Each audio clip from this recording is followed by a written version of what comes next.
புலன்காட்சி perception. Definition of perception. புலன்காட்சி வரையறை. Stagner மற்றும் கார்வோஸ்கி புலன்களின் வழியே புறத்தே உள்ள பொருட்கள், நிகழ்ச்சிகள் ஆகியவற்றை பற்றிய அறிவினை பெறும் செயல்முறையே புலன்காட்சி என்று குறிப்பிடுகிறார். 2. என்ட்ரி ஜி கேரட் என்பவர் நம்மை சுற்றியுள்ள பொருட்களை நாம் உணர்ந்து கொள்வதற்கான அமைப்பு செயல்முறையே புலன்காட்சி. முர்ஃபி என்பவர் வெளியுலக விவரங்களை அறிந்து கொள்ள வழிவகுப்பது புலன் உணர்வுகளே என்று குறிப்பிடுகிறார். ஆசிரியர்களே, அப்போ புலன்காட்சி என்பது புலன் உணர்வுக்கு பொருள் கண்டறிதல் அல்லது புலன் உணர்வுகளுக்கு விளக்கம் கண்டறிதல் என்று எடுத்துக்கலாம். எடுத்துக்காட்டாக, ஒரு இடத்துல இருந்து ஸ்மெல் வருது.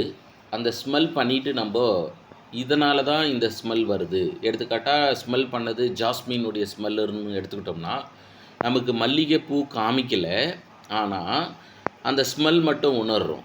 அந்த ஸ்மெல் உணர்ந்தவுடனே நம்மளுடைய முன் அறிவின் அடிப்படையில் நான் நுகர்ந்தது மல்லிகைப்பூ வாசம்தான் என்று குறிப்பிடுவோம். எடுத்துக்காட்டாக, ஒரு குழந்தை மல்லிகைப்பூவை பார்த்ததே இல்லை, மல்லிகைப்பூவை நுகர்ந்ததே இல்லை என்று எடுத்துக்கொண்டோம் என்றால், எதிர்ச்சியாக குழந்தையிடம் மல்லிகைப்பூ காமிச்சு இது என்ன பூன்னு கேட்டாலும் குழந்தை தெரியாது என்று தான் சொல்லும். அதுக்கு அடுத்தது இது என்ன ஸ்மெல்லுன்னு கேட்டாலும் தெரியாதுன்னு தான் சொல்லுவோம். இதிலேருந்து என்ன நமக்கு உளவியல் ரீதியான விடை கிடைக்கிறதுனா, குழந்தை ஒரு டைமாவது அனுபவம் அடைந்தால் மட்டும்தான் கேட்கக்கூடிய வினாவிற்கு விடை அளிக்க முடியும். அப்போ அனுபவம் ஆகாமல் விடை அளிக்க முடியாது என்பது உளவியல் ரீதியான உண்மை.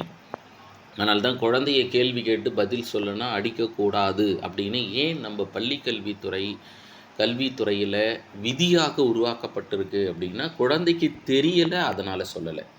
அதனால் நாம் குழந்தை அனுபவமாக மாறுவதற்கு பல்வேறு விதமான நுட்பங்களை, கல்வி தொழில்நுட்பங்களை பயன்படுத்தி கற்பிப்பது சிறந்தது.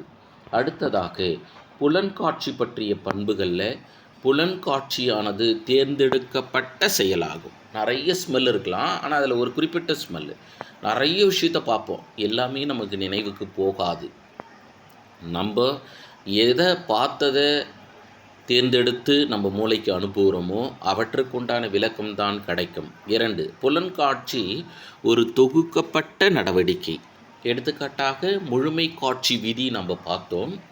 தனித்தனியாக இருப்பது முழுமைப்படுத்தி பார்த்தது பார்த்திங்களா, அதுதான் சார். அடுத்து, புலன்காட்சியில் பகுத்தாராய்தலுக்கு இடம் உண்டு. இல்லை, மூளையானது இந்த முக்கோணம் பார்த்துருப்போம், மூட்டை விதியில் 3 மூலையிலேயும் இணையில், ஆனால் பகுத்தாராய்ந்து அவை முக்கோணம் என்று நம்ம மூளை குறிப்பிடுகிறது. பகுத்தல், தொகுத்தல் இரண்டும் ஒரே நேரத்தில் உருவாகக்கூடியது என்றும், புலன்காட்சியே ஆய்தலின் அடிப்படை அப்படின்னா ஆராய்ச்சியின் அடிப்படை. புலன்காட்சியின்றி நினைவும் வராது, கற்பனையும் எழாது என்று மிகச்சிறப்பான ஒரு பண்போடு குறிப்பிடப்படுது. இறுதியாக, புலன்காட்சி கவனத்துடன் இணைந்தது.